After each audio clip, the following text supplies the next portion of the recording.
सर्वधर्मस्वरूपकः आचार्याणां महाचार्यो रामकृष्णाय ते नमः। यथाग्नेर्दाहिका शक्ति रामकृष्णे स्थिता धिया सर्वविद्यास्वरूपां तां शारदां प्रणमाम्यहम्। शारदां प्रणमाम्यहम्। परतत्त्वे सदा लीनो रामकृष्ण समाज्ञया यो धर्म स्थापनरतो वीरेशं तं नमाम्यहम्। वीरेशं तं नमाम्यहम्।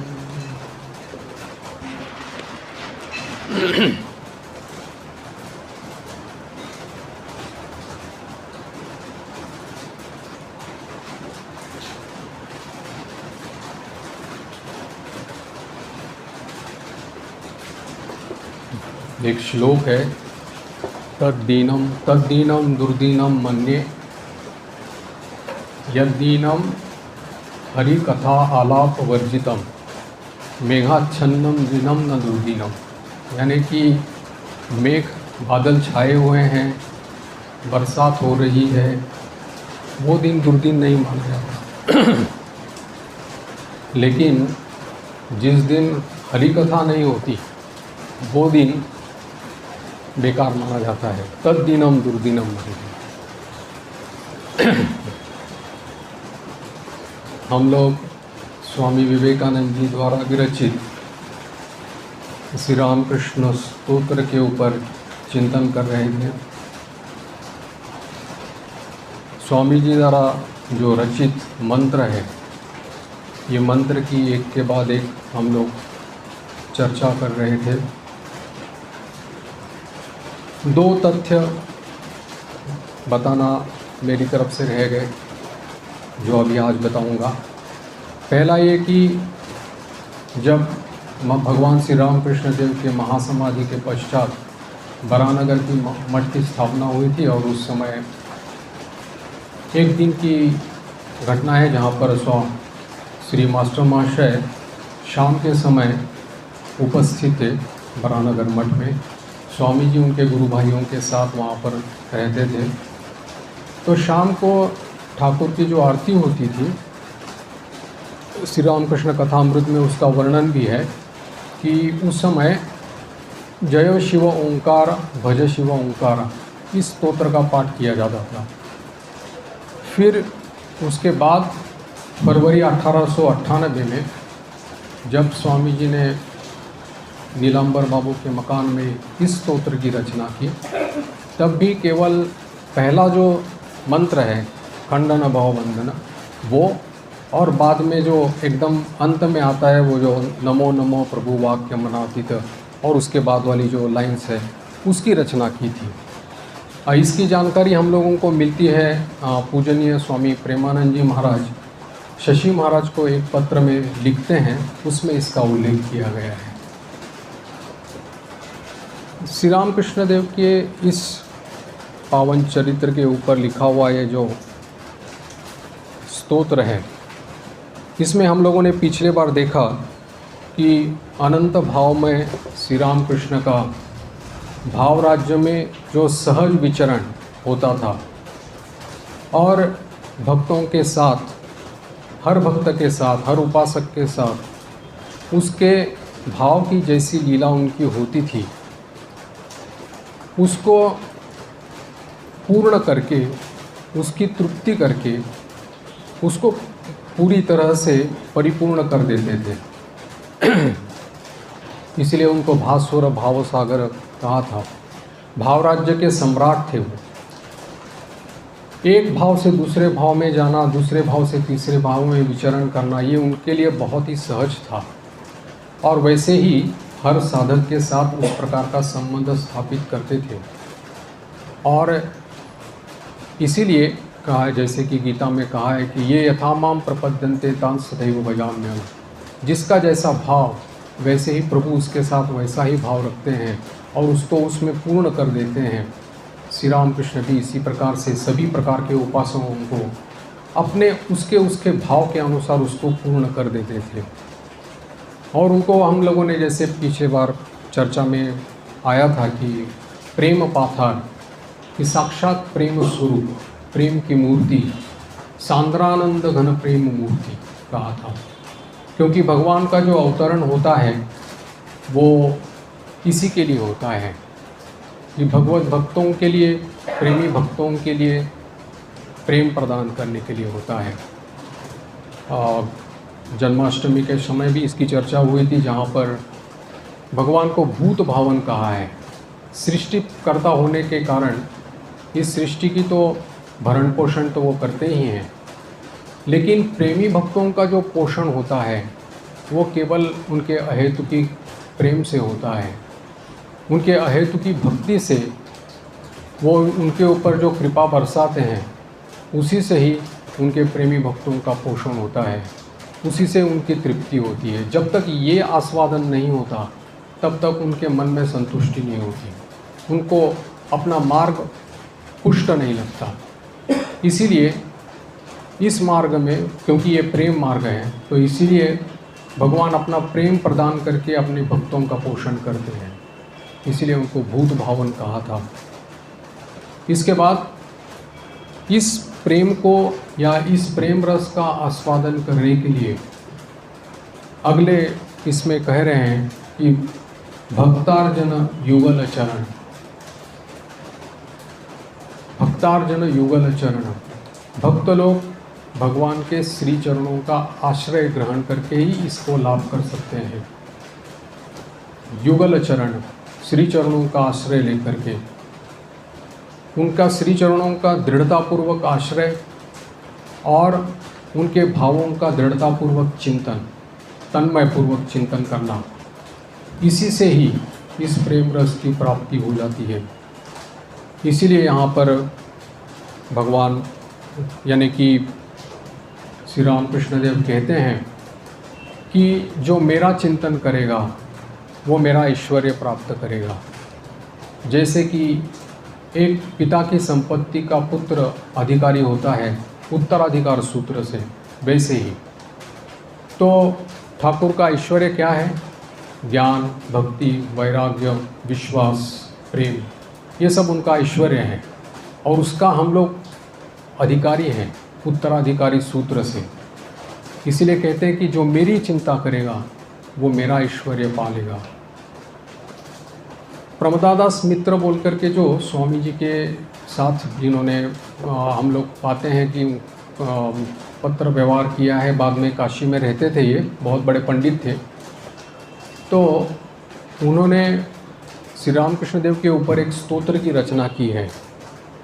तो इसमें उन्होंने कहा है कि विज्ञान पीयूष निमग्न मूर्ति अस्पर्शयान्यान दया करेण ते कामिनी कांचन रिक्त चित्ता सद्यो बहुभूभुवि रामकृष्ण। उन्होंने कहा है कि अस्पर्शयान्यान दया करेण, दयापूर्वक कृपापूर्वक उन्होंने जिस को स्पर्श किया है, अपनी कृपा से स्पर्श किया है, उनका मन तत्काल कामिनी कांचन से रिक्त हो गया, यानी कि उस कामिनी कांचन शून्य हो गया, वासना शून्य, कामना शून्य हो गया, सद्यो तत्काल हो गया। ये उनकी अहेतु की कृपा है। और इसीलिए हम लोगों को भगवान के यानी कि ठाकुर के श्री चरणों का दृढ़तापूर्वक आश्रय लेना, आश्रय ही यही हमारी संपत्ति है, यही हमारा साधन है, यही हमारा साध्य भी है, यही हमारा परम विश्राम है। गोस्वामी जी कहते पायो परम विश्राम, जो विश्राम स्थली है वो उनके श्री चरणों में है और कहीं भी नहीं है। उनके चरणों का आश्रय ही लेना हमारे लिए एकमात्र अवलंबन है। यहाँ पर हम लोग दृढ़ आश्रय लेने के बाद में ही जो भी हमारा साधन है, जो भी हमारा भजन है, कठोरता है, तभी उसका फल हम लोगों को मिलता है। अपने बल पर निर्भर करके, अपने ही साधन के बल पर जो आगे बढ़ता है और सोचता है कि मैं ऐसा करूँगा तो हमारे भीतर के जो विकार नष्ट हो जाएंगे, हमारे भीतर के जो संसार के प्रति माया का जो आकर्षण है वो दूर हो जाएगा, वो उसका ठीक तरह से पालन नहीं कर पाता, क्योंकि इसमें अहंकार पुष्ट हो जाता है। इसीलिए ज़रूरी है कि अपने बल के ऊपर विश्वास न करके उनके श्री चरणों के बल पर विश्वास करना। और इसीलिए वो कहा गया है कि अपबल तपबल बाहुबल, चौथा बल है दाम, सूर्य किशोर कहे कृपा सब, हारे हुए को हरिनाम, सुनेरी मैंने निर्बल के बलराम। तो साधक को चाहिए कि अपने आप को हारना चाहिए। कैसे? इस प्रकार से हारना, यानी कि अपने आप में अयोग्यता, असमर्थता, अपने आप में बलहीनता का जो हम लोग अनुभव करते हैं, उससे ये दैन्यता या शरणागति का भाव हमारे मन में जो छा जाता है, उससे ही हम लोग उसको दृढ़तापूर्वक पकड़ सकते हैं। और जब इस प्रकार से भगवान को दृढ़तापूर्वक पकड़ सकते हैं, तभी हमको उनके द्वारा प्रदत्त जो बुद्धि है, जो बुद्धि द्वारा हम लोग उसको लाभ कर सकते हैं, वो मिल सकती है। भगवान का निर्देश है, मच्चित्ता मद्गत प्राणा बोधयंत परस्परम। मच्चित्त, मेरे चित्त में, मुझ में ही तुम चित्त लगाओ, मेरे ही परायण हो जाओ। और इसी से ही तेषाम सततयुक्तानां भजतां प्रीतिपूर्वकम ददामि बुद्धि योगम तम का है कि उन्हीं को ही, ऐसे सतत युक्त जो रहते हैं, साधक रहते हैं, उपासक रहते हैं, उनको ही मैं ये बुद्धि योग प्रदान करता हूँ।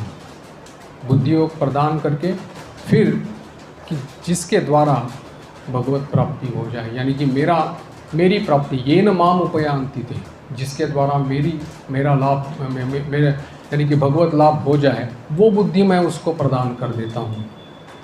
हम लोग देखते हैं कि हमारे साधन प्रणाली में गुरुदत्त जो साधन दिया जाता है, उसमें नियम, उपासना की पद्धति, अनुशासन, ये सब दिया जाता है। ये किस लिए? असाधन को दूर करने के लिए दिया जाता है। हमारे द्वारा ऐसी कोई अशास्त्र विरुद्ध आचरण ही ना बने, ऐसा कोई मौका ही न रहे, इसलिए ये सब कुछ दिया जाता है। और लेकिन सच में बात अगर कही जाए तो एकमात्र अनन्य शरणागति से ही और दैन्यता से ही एकमात्र भगवत प्राप्ति होती है। इसके बहुत उदाहरण हमारे शास्त्रों में, पुराणों में दिए गए हैं।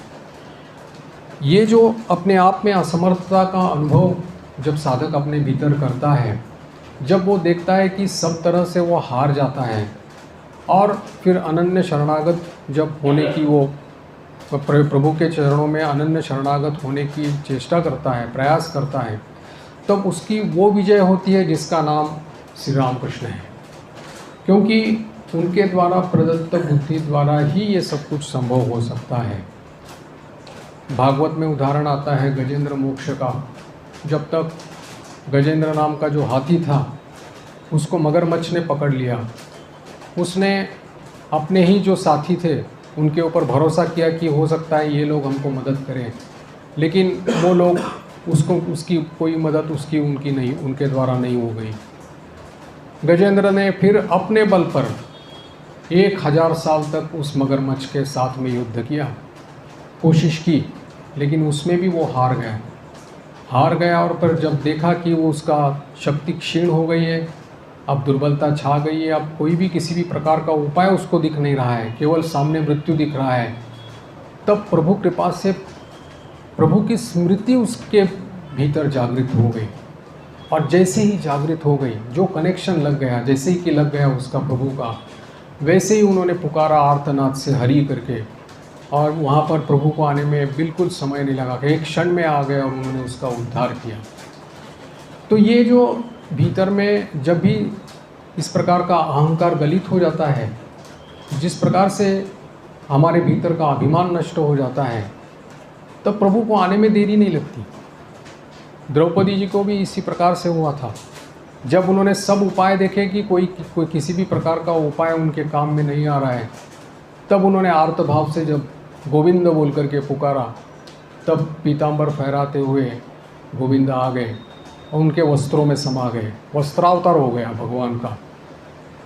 लेकिन अगर यही पहले ही अगर मानो घसीटते समय अगर उन्होंने पुकारा होता तो हो जाता, लेकिन थोड़ा बहुत कुछ बकाया रहता है जिसका हिसाब किताब करना पड़ता है। इसलिए ये पक्की बात हमारे मन में सोचनी चाहिए कि एकमात्र साधन ये जो सब किए जाते हैं वो शरणागति के लिए ही किए जाते हैं, क्योंकि स्पष्ट निर्देश हमको जो इसे मिलता है, मामेव ये प्रपद्यन्ते माया मेताम तरन्ति, और कोई उपाय नहीं है। और इसके लिए और किसी भी प्रकार का उपाय शास्त्रों में, गीता में भी नहीं है। मामेव ये प्रपद्यन्ते माया मेताम तरन्ति। और इसीलिए केवल शरणागति का, और इससे क्या होता है कि अहंकार का दमन और हमारे भीतर में जो जगत की वासना रहती है वो धीरे धीरे क्षीण हो जाती है। और एक बार जिस प्रकार से भगवान के साथ हमारा संबंध जुड़ गया, फिर हमारे हृदय में इष्ट प्रताप का जो बल है वो जागृत हो जाता है। फिर साधक जो है निर्भय हो जाता है, निर्भीक हो जाता है, निस्संशय हो जाता है, निश्शोक हो जाता है। यन मित्रम परमानंदम पूर्णम ब्रह्म सनातनम, जिसका मित्र स्वयं प्रभु है, परमानंद स्वरूप सच्चिदानंद स्वरूप भगवान है, उसको किस चीज़ की चिंता है? वो निश्शोक हो जाता है, निर्भय हो जाता है। इसीलिए गोस्वामी जी कहते हैं कि ये जो बुद्धि वंदो गुरुपद पंकज कृपा सिंधु नर रूप हरि, तो गुरु प्रदत्त ये जो बुद्धि आ जाती है वो उनकी कृपा से आ जाती है। अब हम लोगों ने जैसे यहाँ पर कहा है कि भक्तार्जन युगल चरण, यानी कि भक्तों के द्वारा ये युगल चरण जो है, जिनका आश्रय लेने से ही ये सब कुछ मिलता है, तो उसका मतलब क्या हो गया?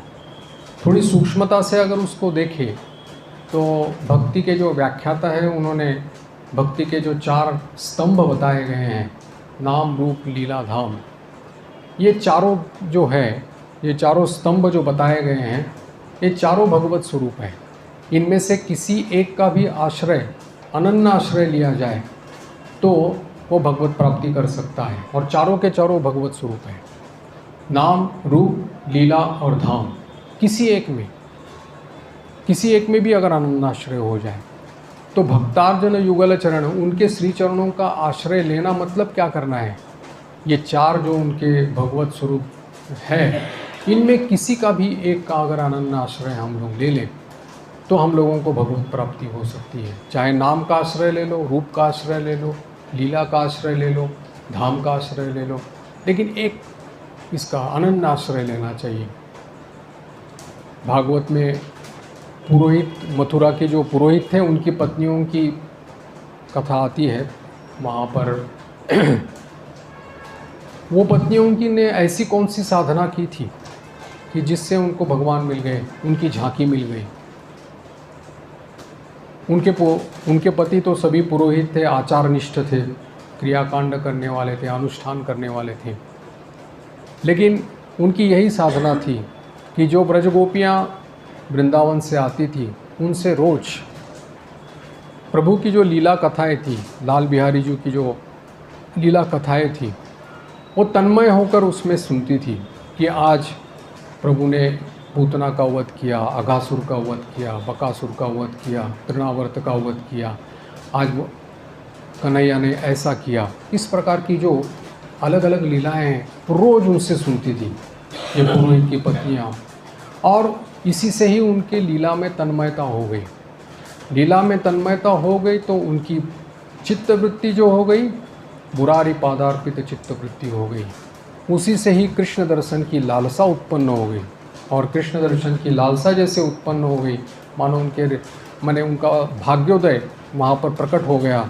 स्वयं प्रभु यानी कि लाल बिहारी जी और बलराम जी वहाँ पर गोप बालकों के साथ गोचारण करते करते वहाँ पर जब आ गए, तब उन्होंने संदेश भेजा था पुरोहित लोग जो वहाँ पर अनुष्ठान कर रहे थे, क्रियाकांड कर रहे थे, उनके पास कि बलराम और कृष्ण आए हैं, उनको भूख लगी है, थोड़ा सा कुछ खाने के लिए अगर मिल जाए तो जब ये संदेश लेकर के उनका शिष्य या उनका गोप बालक, उनका जो सखा गया था, तो उसको तो उन्होंने उसकी तरफ उन्होंने ध्यान ही नहीं दिया। वो अपने क्रियाकांड में और कर्म अनुष्ठान में ही लगे रहे। लेकिन यही जब उन्होंने आकर के कृष्ण को बताया, तब उन्होंने कहा कि ना अभी जाओ, अभी उन पत्नियों के पास जाओ, उनकी पत्नियों के पास जाकर के कहो कि कृष्ण और बलराम यहाँ पर भूखे हैं, उनको कुछ खाने के लिए दीजिए। तब जैसे ही उन्होंने सुना, तब वो पुरोहित की पत्नियाँ हाथ में थाले में उत्तम उत्तम भोज्य पदार्थ लेकर के स्वयं जाकर के व्रजेंद्र नंदन का उन्हें झांकी हो गई, दर्शन हो गया। स्वयं नंदनंदन उनके नेत्रों में समा गए, छा गए। ये झांकी उनके इसमें उनका भाग्योदय उसमें आ गया। क्यों? कृष्ण दर्शन की लालसा, लीला में आश्रय लिया ना, तन्मयता पूर्वक। और ये इसलिए उनको ये सौभाग्य उनको प्राप्त हुआ है। इसीलिए कहा जाता है कि चरणों का आश्रय लेना मतलब बस यही, नाम रूप लीला और धाम, इसमें किसी एक में भी अनन्य होकर के तन्मयता पूर्वक इसका आश्रय लेने से ही प्रभु के श्री चरणों का आश्रय कहा जाता है। जब इस प्रकार की चतुर्बुद्धि हम लोगों के भीतर में प्रकट होती है भगवत कृपा से, तब अखंड भगवत स्मृति हम लोगों को जागृत हो जाती है। चाहिए केवल जोर का समर्पण और शरणागति। अब हम लोग इस शरणागति के बारे में बहुत बार सुनते हैं कि शरणागति का बहुत बड़ी महिमा गाई है शास्त्रों में शरणागति की। तो शरणागति क्या है, शरणागति का स्वरूप क्या है, शरणागति के सूत्र क्या है, समर्पण किस चीज़ का होना चाहिए, समर्पण का फल क्या होना चाहिए, ये सब अलग विषय है। वो बहुत ही इम्पोर्टेंट सब्जेक्ट है, विषय है, इसके वो हमारे चर्चा का विषय नहीं है। लेकिन ये शरणागति जो है, जोर की जो शरणागति है, उसी से ही हम लोगों को इसकी प्राप्ति, भगवत प्राप्ति होती है, भगवदाकार वृत्ति हमारे भीतर में उदय होती है। इसीलिए वहाँ पर वैष्णव लोगों का जो ग्रंथ है भक्ति रसामृत सिंधु, उसमें कहा है कि आनुकूल्येन कृष्णानुशीलनम प्रतिकूलस्य वर्जनम।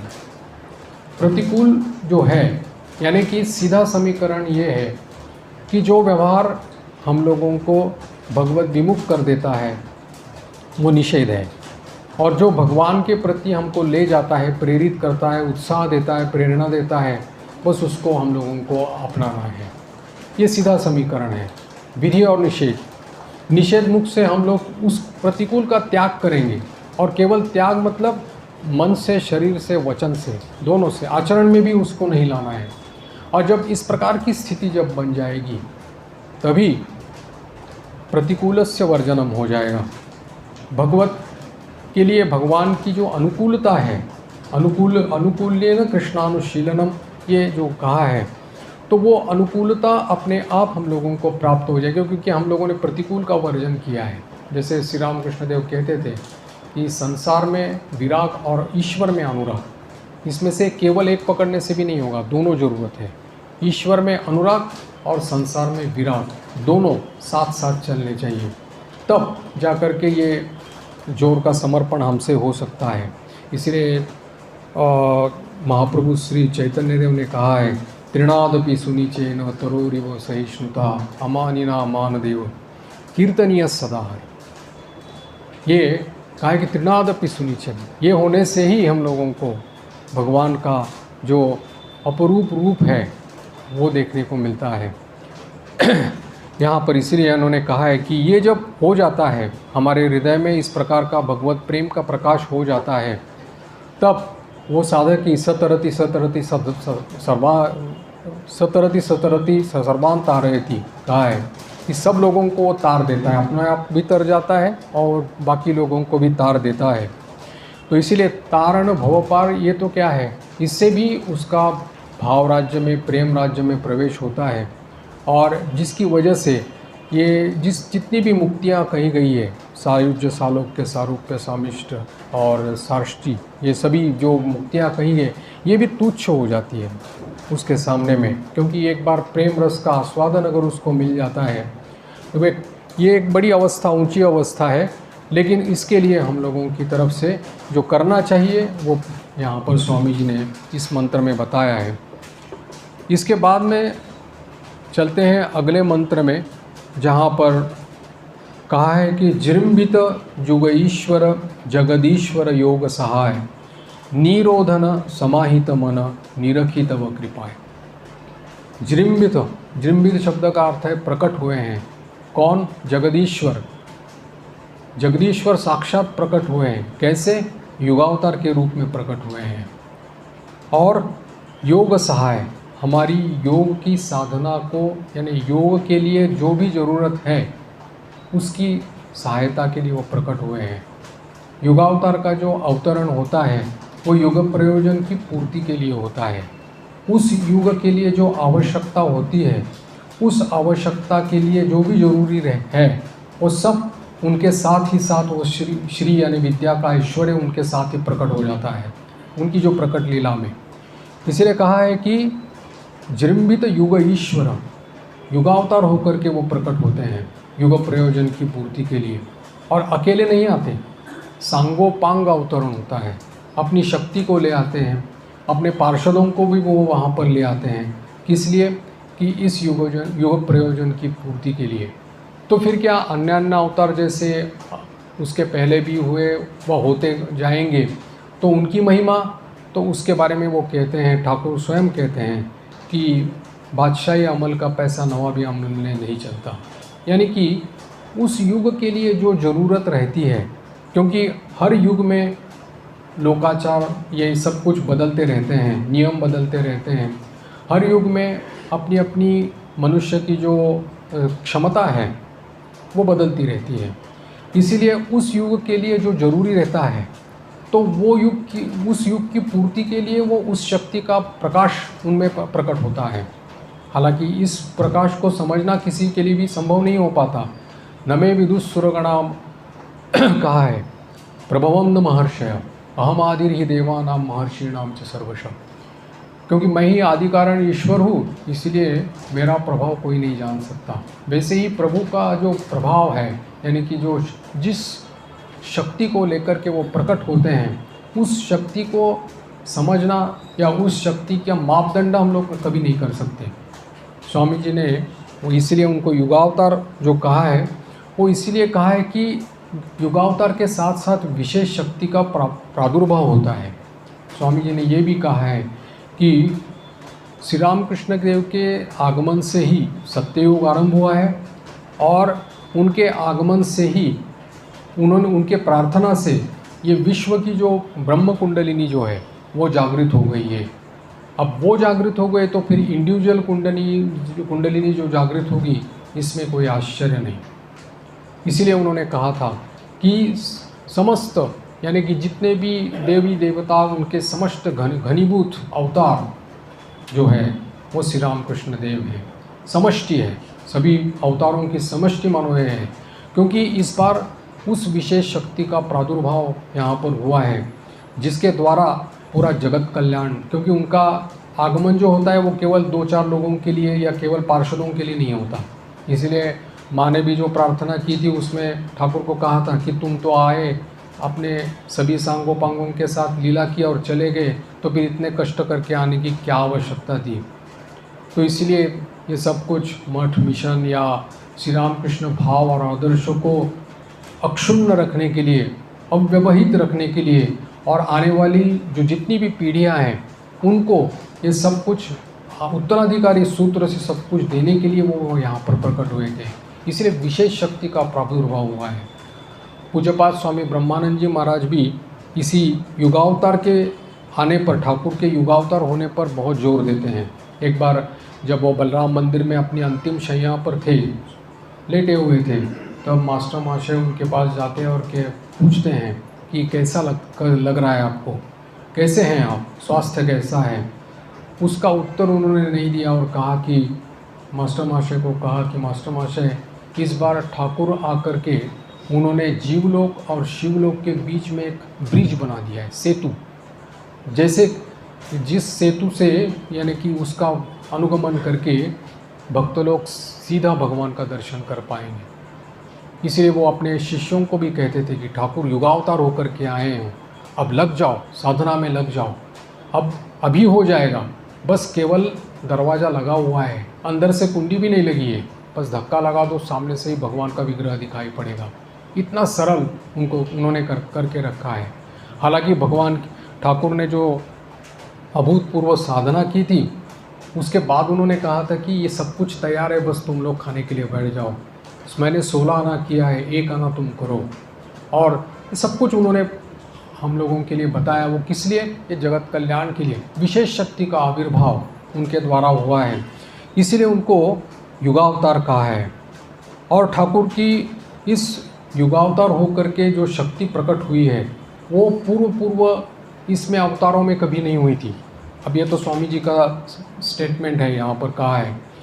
बेलूर मठ के प्रांगण में खड़े होकर के उन्होंने कहा था कि ये जो प्रबल आध्यात्मिक तरंग जो उठा है, महाशक्ति जो का तरंग उठा है, वो शत वर्षों में कभी आया नहीं था। अब ये प्रबल तरंग जो है अबाधित दीर्घ काल तक चलेगा, और ये इस बार केंद्र है भारतवर्ष। इसलिए उन्होंने कहा है कि विद्या, बुद्धि, कला, गुण, शिक्षा, सामर्थ्य, सभी क्षेत्रों में हमारे देश की, भारत की इतनी उन्नति होगी, इसका भविष्य इतना महिमान्वित है, इतना महिमान्वित है कि अतीत के गौरव को भी म्लान कर देगा। ये उन्होंने कहा था, क्योंकि ये प्रबल महाशक्ति का तरंग जो उठा है, जिसकी वजह से सभी ये जगत जो है ये विमल किरणों से वो प्लावित हो गया है। इसीलिए युगावतार का ये आना है। सत्ययुग के बारे में जैसे कहा है कि ठाकुर के आगमन से सत्ययुग हुआ है, तो हम लोग जब वर्तमान की स्थिति जब देखते हैं तब लगता है कि कहाँ सत्ययुग है, सत्ययुग की कहाँ हम लोगों को झांकी भी नहीं मिलती। लेकिन जैसे माँ ने संकेत से कहा था कि जब आंधी आती है, झड़ उठती है, तब हम लोग समझ नहीं पाती कि कौन सा इमली का पेड़ है, कौन सा आम का पेड़ है, या कौन सा आंवला का पेड़ है। लेकिन जब झड़ थम जाती है, आंधी थम जाती है, और जब बारिश हो जाती है, तब सब धुल करके परिष्कार हो जाता है, और तब पता चलता है कि कौन सा आम का पेड़ है और कौन सा आंवले का पेड़ है। तो इसी प्रकार से सत्ययुग का मानो अभी हम लोगों को उसका पता नहीं चल रहा होगा, लेकिन आने वाले इसमें ये सत्ययुग का प्रभाव दिखाई पड़ेगा। स्वामी जी तो एक मंत्र दृष्टा ऋषि, दूरदृष्टा ऋषि थे। उनका तो ऐसा नहीं था कि अंधेरे में पत्थर फेंकने लायक तो उनका कोई ये था नहीं। उन्होंने अपनी दिव्य अंतर्दृष्टि से ये सब कुछ देखा था, और उन्होंने ये देखा था कि वो महाशक्ति जो है, यानी कि वो जो प्रबल तरंग है, वो इस कलुषित कलयुग में प्रवेश कर चुका है। जैसे कि उदाहरण के द्वारा समझाया जाए तो एक जैसे बहुत बड़ा विशाल सरोवर है, और जिसका एक किनारे से दूसरे किनारा नहीं दिख पड़ता हम लोगों को, लेकिन वो सरोवर बहुत दिन से प्रयोग में न लाने के कारण में गंदा हो चुका है, जिसमें बहुत सारे काई जमी हुई है और पत्ते पड़े हुए हैं, सब गंदा हो चुका है। और लेकिन इसको अगर स्वच्छ बनाना है, तो अगर स्वच्छ नदी का प्रवाह जो आता है उसमें अगर चैनल बना करके उसमें छोड़ दिया जाए, तो धीरे धीरे ये सब गंदगी ख़त्म हो जाती है। अब ये देखा स्वामी जी ने इस किनारे, क्योंकि उनकी अंतर्दृष्टि थी और ऊंची दृष्टि थी, इसलिए उन्होंने देखा उस किनारे पर से कि वो चैनल खुल गया है, माने कि वो जो प्रवाह जो तो है शक्ति, यानी कि स्वच्छ जल जो है, नदी का जल जो है, वो इसमें प्रवेश कर चुका है। ये पवित्रता का, आध्यात्मिकता का प्रबल तरंग जो है वो अभी प्रवेश कर चुका है, और वो एक न एक दिन इस पूरे सरोवर को स्वच्छ बना देगा, यानी कि पवित्र बना देगा। इसीलिए उन्होंने कहा था कि ये दूरदृष्टि के द्वारा उन्होंने जान करके ही कहा था सत्ययुग का आरंभ हुआ था। और इसीलिए युगावतार के आने का, युगावतार की शक्ति जो है वो विशेष शक्ति उनके द्वारा काम कर रही थी। ठाकुर ने अपनी साधना का जो फल था वो सब तो इसके लिए दिया था। स्वामी जी को भी अपने साधना का सब फल दे करके कहा था कि मैं तुमको सब दे करके फ़कीर हो गया हूँ। और स्वामी जी ने उसी संपत्ति से, यानी कि वो जो उनकी जो आध्यात्मिक शक्ति है, संपत्ति है, उसी से ही युक्त होकर के उन्होंने पूरे जगत का कल्याण वहाँ पर किया था। इसीलिए हम लोग देखते हैं कि युगावतार का जो आगमन है, ये युगावतार का आगमन हमारे मोह का नाश करने के लिए, हमारे अविद्या का नाश करने के लिए हुआ है। अब ये युगावतार का जो अवदान है, ये अवदान किस प्रकार से है कि जिसके कारण स्वामी जी ने युगावतार कहा है। पहले हम लोगों ने जैसे देखा कि भाव राज्य के सम्राट होने के कारण में वो एक भाव से दूसरे भाव में विचरण करने की क्षमता, और दूसरी बात में कि हर एक उपासक के साथ, साधक के साथ, भक्तों के साथ उनका जो अलग अलग प्रकार का जो संबंध, उस भाव से संबंध और उससे उनको पूर्ण कर देना, ये एक ही साथ हो जाता था। ये अद्भुत क्षमता है कि जैसे अलग अलग प्रकार के साधक बैठे हैं, रुचि भेद है, प्रकृति भेद है, अधिकारी भेद है, उसके अनुसार हर एक साधक की अलग अलग मानसिकता रहती है, बुद्धि का स्तर भी अलग रहता है, भगवत भाव का स्फुरण भी अलग रहता है, भगवत भाव को समझने की क्षमता भी अलग रहती है। लेकिन श्री रामकृष्ण देव ने अपने इस भाव राज्य में प्रवेश करके इस हर एक के साथ जो अलग अलग संबंध, भाव का संबंध जो बना लिया था और उसको उस भाव से पूर्ण किया था। इसीलिए हर एक साधक उपासक जो उनके पास बैठता था उसको लगता था ये हमारे संप्रदाय के हैं, क्योंकि उनके भाव की आदर्शता, यानी आदर्श जो है वो उस आदर्श की पूर्णता उनमें देखते थे। और सभी जो जितने भी लोग वहाँ पर बैठे हो उनके साथ एक साथ इस प्रकार का भाव राज्य में जाकर के विचरण करना, ये केवल युवा अवतार के लिए संभव है और किसी के लिए नहीं। हम लोगों को कभी कभी ऐसा पढ़ने में आता है कि स्वामी जी भी इस प्रकार से भाव राज्य में विचरण करते थे। किसी को एक साथ ही मानो गुस्सा हो करके पत्र भी लिख रहे, किसी के साथ प्रेम पूर्वक व्यवहार कर रहे, तीसरे के साथ और भी किसी प्रकार का उस भाव की बात कर रहे हैं, चौथे भाव से प्रवचन दे रहे हैं। ऐसे अलग अलग भावों में विचरण करने की क्षमता स्वामी जी में भी उस समय विद्यमान थी। ऐसा हम लोगों को पुस्तक पढ़ने से, स्वामी जी का चरित्र पढ़ने से पता चलता है। लेकिन ये स्वामी जी की, यानी कि श्री रामकृष्ण देव की एक अद्भुत क्षमता युगावतार की, कि अलग अलग भावों में विचरण करके सभी प्रकार के साधकों को, उपासकों को संतुष्ट करना, उनके अनुसार उनके भाव से पूर्ण कर देना, ये पहली बात। दूसरी बात कि उन्होंने जैसे सभी प्रकार के भावों में सिद्धि प्राप्त कर दी थी, साधना से सिद्धि प्राप्त कर दी थी। इसीलिए हर संप्रदाय जो है या हर धर्म जो है वो अलग अलग मार्ग है और उस मार्ग से भगवत प्राप्ति की जा सकती है, ये उन्होंने कहा था। इसलिए उन्होंने जितने मत उतने पथ इसका भी उन्होंने प्रतिपादन किया था। इसलिए ठाकुर को समन्वय अवतार भी कहते हैं, क्योंकि केवल हिंदू धर्म के भीतर ही उन्होंने नहीं, लेकिन सभी धर्मों के भीतर, सभी भावों के भीतर एक प्रकार का जो समन्वय किया था, वो समन्वय प्राय देखा नहीं जाता, इसलिए ठाकुर को समन्वय अवतार भी कहा जाता है। तीसरा है कि ठाकुर ने निर्विवाद रूप से ये कहा कि जिसको कहा जाता है कि जो एक धर्म, यानी कि धर्म की व्याख्या उन्होंने अनुभूति की है। अनुभूति को ही प्रधान उन्होंने माना है। प्रधानता किस में है? अनुभूति में है, न क्रिया में है, न किसी अनुष्ठान में है या कोई यज्ञ में है, लेकिन अनुभूति ही है। अनुभूति की नींव पर ही सब कुछ निर्भर है, यानी कि धर्म आधारित है। ठाकुर उदाहरण देते थे गिरगिटी का। गिरगिटी जैसा रंग बदलती है, कभी लाल, कभी पीला, कभी काला, कभी सफ़ेद, इस प्रकार से, लेकिन है वस्तु एक ही, जिस नाम से तुम उसको पुकारो। और इसीलिए उन्होंने कहा है कि जब ये भाव हमारे भीतर आ जाता है तब हमारे भाव की उदारता बढ़ जाती है, यानी कि हमारा भाव समृद्ध, हमारा जीवन समृद्ध होने लगता है। और इसमें स्वीकृति जो दी है विश्व के सभी पंडित जो हैं, सभी प्रकार के जो चिंतनशील लोग हैं, इन्होंने इसकी स्वीकृति दी है कि आध्यात्मिक जीवन में जिसको कहा जाता है कि धर्म को, यानी कि अनुभूति को इस प्रकार के आचार अनुष्ठान से बाहर ले जाना, बाहर ले जा कर के केवल उसकी प्रधानता दिखाना, ये उन्होंने यहाँ पर इस युगावतार के रूप में उन्होंने सभी लोगों के सामने प्रतिपादित किया, जिसको बोलते हैं कॉन्स्टिट्यूशनल रिलीजन जिसको बोलते हैं, उससे छुड़ा करके उसको स्पिरिचुअल एक्सपीरियंस यानी कि अनुभूति को ही उन्होंने प्रधान माना है। चौथा है कि युगावतार के रूप में ठाकुर ने एक आदर्श जीवन दिखा दिया।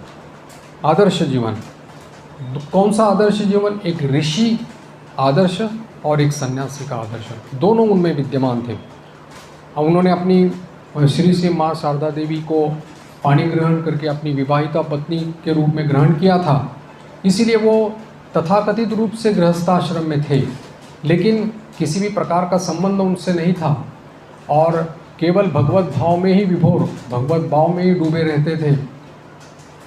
ये ऋषि जो आदर्श है, ऋषि का आदर्श जो है वो उन्होंने प्रतिपादित किया अपने जीवन के द्वारा, वो आदर्श स्थापित कर दिया कि गृहस्थ आश्रम में भी कैसे रहा जा सकता है, वो उन्होंने दिखा दिया। और सन्यासियों के तो आदर्श तो थे ही। श्रीमद तोतापुरी स्वामी जी के पास उन्होंने सन्यास दीक्षा ग्रहण करके वो सन्यासी हुए थे और उस सन्यासी का चरम आदर्श भी उन्होंने वहाँ पर दिखा दिया था। इसीलिए उनके जीवन में, उनके व्यक्तित्व में दिव्य जीवन चरित्र जो है उसमें इन भावों का युगपत समावेश है। ऋषि और राजा या ऋषि और सन्यासी दोनों का उनका जो है वो समावेश, उनको अद्भुत समावेश हम लोगों को देखने को मिलता है। इसीलिए ये युगावतार, इस अवतार में उन्होंने ये आदर्श जीवन हम लोगों को दिखा दिया। अनुभूति की, इसलिए उन्होंने जो सभी इसमें कहा है कि ये सभी जो जितने भी पद, मत, मार्ग, संप्रदाय, धर्म जितने भी हैं वो एक ही सनातन धर्म के सभी शाखा प्रशाखाएं हैं। इसलिए उनकी जो अनुभूति थी वो वेद और वेदांत को छोड़ करके गई थी, अतिक्रम करके गई थी, जो उपनिषद या वेदों में भी लिखा नहीं है, जिसका प्रतिपादन वेद भी नहीं करते, ऐसी अनुभूति उनके द्वारा हुई थी। इसीलिए उन्होंने कहा कि सभी आदर्शों की जो घनीभूत समष्टि है वो उनके श्री अंग में समाहित थी। और जो लोग आस्थाहीन थे उन्होंने भी जब श्री रामकृष्ण देव का दिव्य चरित्र, पावन चरित्र जब पढ़ा तब उनको भी इस सनातन धर्म में आस्था आ गई कि ऐसा भी जीवन हो सकता है। इतना तक ये नहीं कि जो भी चिंतनशील लोग थे, जो भी युक्तिवादी थे, तर्कवादी थे, उन्होंने भी जब श्री रामकृष्ण के जीवन चरित्र का अध्ययन किया तब उन्होंने निर्विवाद रूप से श्री रामकृष्ण देव को इस बात को सत्य साबित किया और उनको स्वीकृति दे दी कि हाँ, कि सनातन धर्म की जो अनुभूति, जो चीज़ है, वो नींव है, उसकी बुनियाद है जिसके ऊपर धर्म खड़ा हुआ है। एक ही धर्म है, उसकी अलग अलग शाखाएं, प्रशाखाएं हैं। जैसे कि हम लोग भी अलग अलग घाट में, जो गंगा जी बह रही है, गंगा जी के अलग अलग घाट हैं और अलग अलग घाट में जाकर के हम लोग अवगाहन करते हैं, स्नान करते हैं, लेकिन एक ही गंगा जी में तो ही स्नान करते हैं। भले कोई एक घाट को कोई नाम दे दे, दूसरे घाट को कोई नाम दे दे, तीसरे घाट को और कोई नाम दे दे, लेकिन ये सभी घाट जो है ये केवल अलग अलग संप्रदाय है, मार्ग है प्रभु के पास जाने के लिए। बस वस्तु एक ही है, वहीं जा कर के हम लोगों को गोता लगाना है, यानी कि उसी गंगा में हम लोगों को जाना है। तो ये जो है ये स्वीकृति चिंतनशील लोगों ने दी थी और फिर इसी के इसको ऊपर में ही भित्ति करके ही उन्होंने ठाकुर के ये जो युगावतार जो कहा है, जृंभित युग ईश्वर जगदीश्वर योग सहाय, और इनके ये आने से ही इस प्रकार का एक संप्रदाय बन गया है जो स्वयं संप्रदाय स्वरूप है, यानी कि कोई संकीर्ण भाव इसमें नहीं है। हम लोगों ने जैसे प्रणाम मंत्र में अभी कहा था, सर्वधर्म स्थापकस्त्वम सर्वधर्म स्वरूपका। सभी धर्मों की जो स्थापना यानी कि क्या, अनुभूति के नींव पर आधारित उन्होंने सर्वधर्म सत्य है ये प्रतिपादित किया। और सर्वधर्म स्वरूपका ये बहुत ही महत्वपूर्ण है कि सभी धर्मों की घनीभूत समष्टि उनमें है। यानी कि प्रत्येक भाव, प्रत्येक संप्रदाय की जो आदर्श है वो उन्होंने अति अल्प समय में, अनायास या अल्प आयास में ही उन्होंने सब आयत्त कर लिया था और वही आदर्श स्वरूप वो बन गए थे। नहीं तो इतने सारे साधक, इतने सारे परमहंस श्रेणी के लोग भी उनके पास आते थे, उपासक आते थे, वो क्यों उनको कहेंगे कि ये हमारे संप्रदाय के हैं, ये हमारे जैसे ही हैं। क्योंकि भगवान अपना परिचय स्वयं गुरु रूप में या इस प्रकार से आचार्य रूप में दे देते हैं और वो जनाते हैं, इसलिए हम लोगों को समझ में आता है, नहीं तो कैसे समझें हम। इसीलिए सर्वधर्म स्थापकस्तम सर्वधर्म स्वरूपगः, स्वयं धर्म स्वरूप बन गए। श्री रामकृष्ण ही धर्म है, श्री रामकृष्ण रूपी ही धर्म है। इसलिए उन्होंने कहा कि साँचा तैयार है, उस साँचे में अपना जीवन ढाल के बस अपने आप को निहाल कर दो और कुछ करने की ज़रूरत नहीं। साँचा तैयार है, बस उस साँचे में ढाल दो। यानी कि अप्रत्यक्ष रूप से उन्होंने हम लोगों को जना दिया क्या, कि वो स्वयं धर्म स्वरूप है। श्री रामकृष्ण तपो मूर्ति, वेद मूर्ति, ज्ञान मूर्ति, प्रेम मूर्ति, वैसे ही धर्म मूर्ति भी है। स्वयं धर्म स्वरूप है, सर्वधर्म स्वरूप और आचार्याणाम महाचार्य। क्योंकि इस प्रकार की जो सिद्ध, यानी कि इस प्रकार की जो विभूति, यानी कि इस प्रकार की महाशक्ति इस धर्म के स्वरूप में समझाने के लिए हमारे सामने युगावतार के रूप में आ गई। इसीलिए हम लोगों के लिए ये इसके लिए हुआ कि हमारे सामने जो योग है, यानी कि जिसको हम लोग बहुत ही कठिन समझते हैं या भगवान लाभ करना बहुत ही कठिन है, हमारे जैसे विषय लोगों को कैसे प्राप्त हो सकता है, हमारा मन तो इतना ये नहीं है, ये सब प्रकार की जो ये थी वो उन्होंने उससे दूर कर दिया कि बस साँचे में अपना जीवन डाल दो। गुरु कृपा से उन्होंने समझा दिया हम लोगों को कि इनको पकड़ो, इनको समझो, बस हमारी बुद्धि पहले लग जाए, हमारी बुद्धि शुद्ध हो जाए, अंतःकरण पवित्र हो जाए, फिर हम लोग उनके चरणों का आश्रय लेंगे। नहीं, उन्होंने कहा जैसे है वैसे प्रभु का आश्रय ले लो, जैसे है वैसे बोलो जोर से कि हम प्रभु के हैं और प्रभु का आश्रय हमने लिया है। तो जब अगर इस प्रकार से जब हम प्रभु का सचमुच इस अनन्य आश्रय ले लेते हैं तो प्रभु भी हमारा आश्रय स्वरूप हो जाते हैं, वो कभी हमको छोड़ते नहीं। क्योंकि ये एक बहुत बड़ी बात है कि इतने कृपालु हैं कि कभी हम लोगों को छोड़ते नहीं। जो अपना उनके शरण में जाता है, अनन्य आश्रय ले लेता है। एक कहानी बताई जाती है कि जैसे इसमें जगन्नाथ जी, यानी कि पुरी में जो जगन्नाथ जी हैं उनके एक अंग सेवक थे। तो वो अंग सेवक जो परिचर्या करते हैं, जगन्नाथ जी की सेवा करते हैं, उसको अंग सेवक कहा जाता है। तो वो एक बार उसमें से जो बहुत सारे हैं उसमें से एक अंग सेवक का उनका पतन हो गया, यानी कि कुमार्ग में चले गए और इस प्रकार की वृत्ति उनकी बन गई, बहिर्मुखी वृत्ति बन गई कि जिसके कारण बाकी अंग सेवकों ने उनको कहा कि या तो आप अपने स्वभाव में परिवर्तन कीजिए या तो आप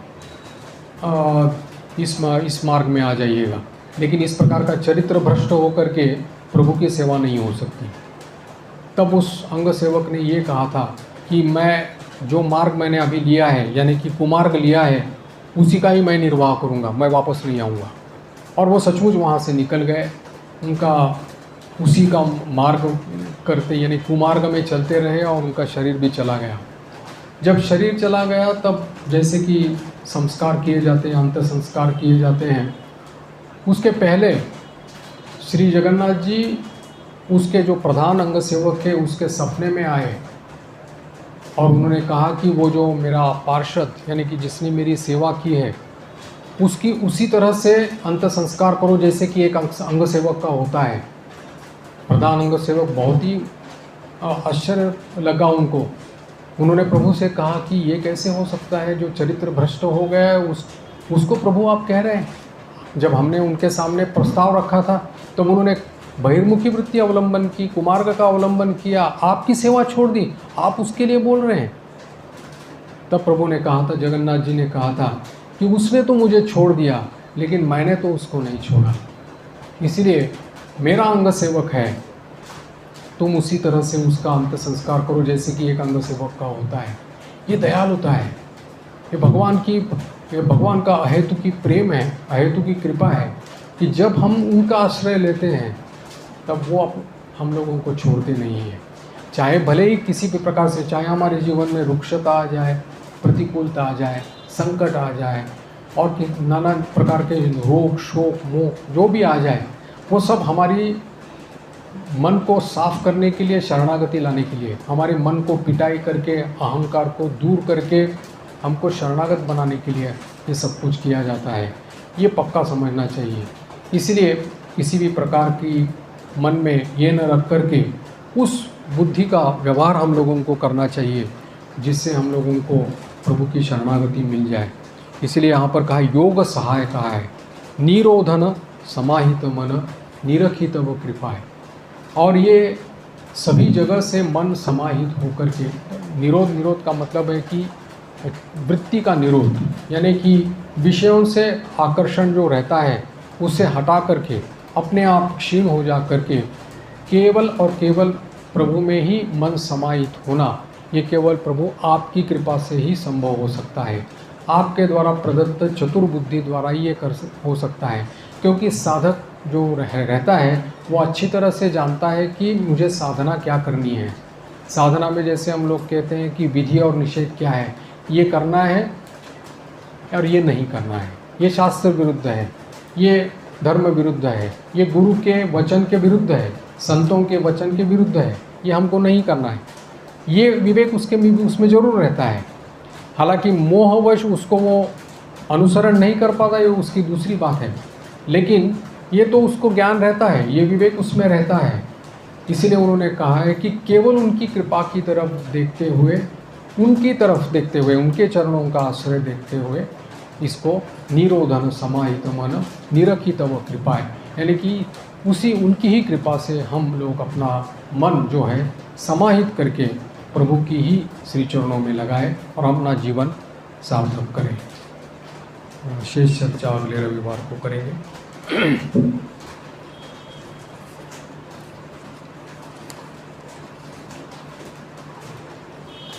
ओम शांति शांति शांति। हरि ओम तत्सत्। श्री राम कृष्णार्पणमस्तु।